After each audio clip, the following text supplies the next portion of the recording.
11 на годинниках. Ви дивитеся інформаційний випуск СТН. Мене звати Олеся Кобзар. Вітаю вас. Підозру Сергію Стерненку вручати не планують. Про це повідомили у Службі безпеки України. Нині під стінами столичного управління СБУ триває акція «Руки геть від Стерненка». На підтримку екс-очільника Одеського осередку правого сектору Сергія Стерненка вийшли кілька сотень людей. 14 травня його викликали до головного слідчого управління СБУ. Раніше сам активіст заявив, йому мають повідомити про підозру у вчиненні нібито умисного вбивства і можуть арештувати. Нагадаю, на одеського активіста нападали тричі. Під час третього нападу Стерненко відбився. Під час бійки поранив одного із нападників ножем і внаслідок отриманих травм той помер. Сам називає свої дії самообороною. В СБУ вже заявили викликати Стерненка для проведення окремих слідчих дій. Не розминулися ДТП з патрульними і таксі в столиці. Про це повідомляє ресурс «Київ Оперативний». Автотроща сталася на перехресті Лугової та Автозаводської. Зіткнулися поліцейський позашляховик з легковиком. Попередньо таксист намагався повернути на заборонений сигнал світлофора. Про жертви чи потерпілих не повідомляють. Надурив консьєржа. У Києві шукають шахрая. Про це повідомляє ресурс «Київ Оперативний». Там кажуть, напередодні в один із житлових комплексів прийшов чоловік. Жінці, яка чергувала на прохідній, сказав, що його звати Олексій і він шукає її колегу. Вона нібито його знайома, а сам він працівник кафе.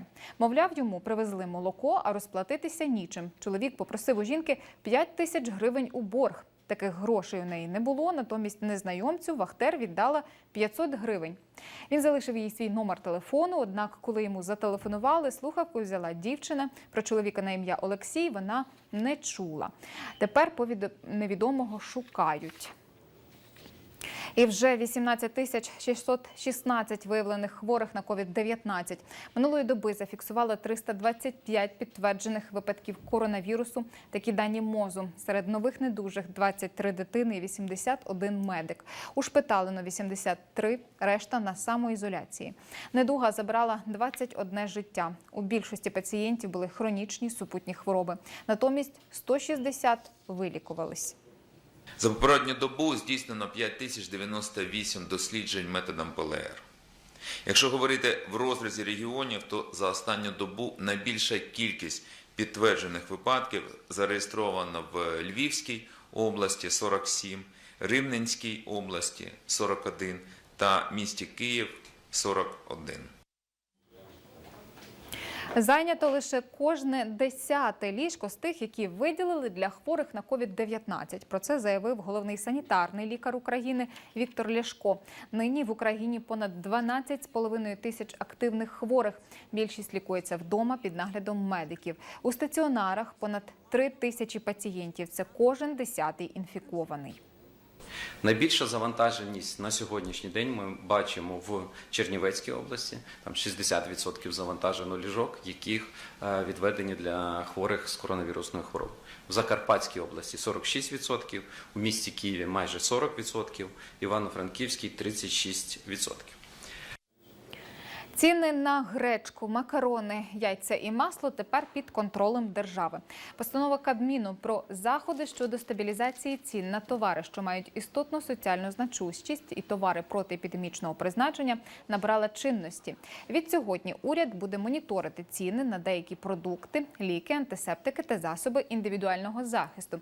Тепер підприємці, магазини та аптеки, які торгують переліченим у роздріб, мають декларувати ціну, якщо вона зросла на понад 5%.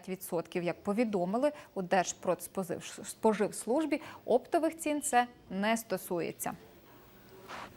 Захищати місцеве самоврядування і обстоювати інтереси громад. Партію мерів планують створити в Україні. Це підтвердив міський голова Києва Віталій Кличко в ефірі одного з українських телеканалів.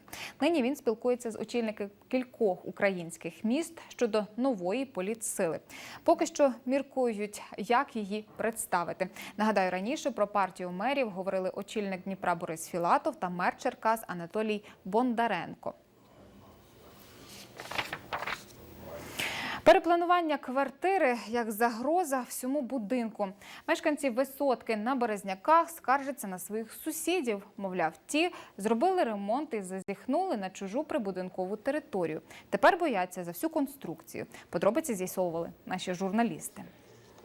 2 тижні поспіль мешканці будинку потерпали від нескінченного ремонту в одній з квартир. Щодня до пізньої ночі там тривали будівельні роботи, а майстри, що їх виконували, тривожили спокій сусідів. Ночами я не сплю, а днем опять це роблять. Днем роблять, грудять, не можу віддихнути, а ночі до 11:30 те саме. Після Ой, вже- 23:30 вони і ще працюють. Цей грохіт був. Я вийшла, зробила зауваження. Людина, яка працює тут, вискочив на мене з кулаками. Я була отам, він тут. І хотів мене вдарити. З'ясувалося, що квартиру власники вирішили перепланувати. Тільки не врахували, що для мешканців це може обійтися надто дорого. В даному помешканні повністю знесені несущі конструкції. Це загрожує руйнуванню всього будинку. В Україні щорічно сотні людей потерпають від обвалу житлових будинків. У більшості випадків причина очевидна – знесення опорних конструкцій. Прикрі наслідки і в цьому під'їзді. Смотрите, що зробили. От. Це так уже. Якщо буде дощ великий, то ж взагалі невозможно. І так сквозняки. Ось це все ж падає. Все падає. Ну хіба можна? Гуляти так гуляти. І нові власники квартири вирішили зробити собі ще й окремий вихід. Порадитись із сусідами, вочевидь, забули. В статуті не передбачено, що мешканець може виводити житлове приміщення в нежитлове. Без згоди мешканців вони цього не мають права робити. А тим паче робити реконструкцію своєї квартири з певним виходом на вулицю. Представники житлового кооперативу розповідають, неодноразово викликали поліцію і надсилали запити з проханням про документи, що засвідчили б законність такої діяльності. Відповіді так і не отримали. Юристи радять позиватись до суду. Ви збираєте докази. Це можливо зробити шляхом надання відповідних запитів до Київської міської ради. В порядку цивільного судочинства ви позиваєтесь безпосередньо до власника тієї квартири, який перевів її в нежитлове приміщення. З позовними вимогами про визнання недійсним свідоцтва про право власності на нерухоме майно та на оренду земельної ділянки, скасування реєстраційних записів, відшкодування шкоди моральної, матеріальної. Окрім того, мешканці будинку мають право вимагати від власника повернути попереднє планування квартири. Бо як довго простоїть будинок із знесеними самовільно опорними конструкціями – питання часу. Юлія Терлецька, Євгеній Степанов, телеканал «Київ». Розслідувати походження коронавірусу вимагають 62 країни світу, і серед них Україна. Про це повідомляє видання Daily Mail. У вівторок Всесвітня організація охорони здоров'я має проголосувати проєкт резолюції, в якому країни вимагають незалежного розслідування міжнародного реагування на пандемію і дій в ООС. Асамблея з міністрів охорони здоров'я 194 країн світу збирається раз на рік у швейцарській Женеві. Цьогоріч її проведуть онлайн. У документі, який розглядатимуть, йдеться. ВООЗ має встановити джерело вірусу, а саме тварину носія і його шляхи розповсюдження. Щоправда, у тексті не згадують про Китай або місто Ухань, звідки й почалася пандемія COVID-19. Уже понад 4 мільйони 700 тисяч випадків COVID-19 у світі. Такі дані наводить моніторинговий сайт університету Джонса Хопкінса. За даними ресурсу, найбільше заражених у США, там третя частина усіх інфікованих у світі. На другому місці Росія. Протягом останніх кількох днів у Федерації щодоби фіксують приблизно 10 тисяч нових випадків інфікування. За останній тиждень стрімко зросла кількість недужих і в Бразилії. Нині країна вже на 4-му місці у світовому рейтингу. Там майже 250 000 хворих.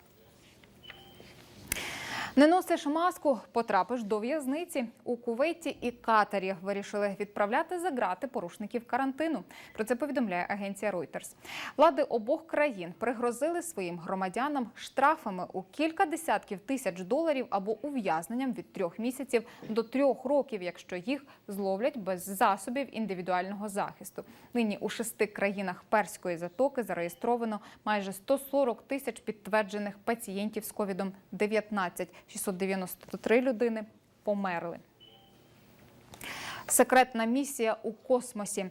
Військово-повітряні сили США запустили новітню ракету «Атлас-В». Вона доправила на орбіту космічний літак Х-37B. Запуск відбувся з мису Канаверал. Борт відомий як орбітальний випробувальний корабель.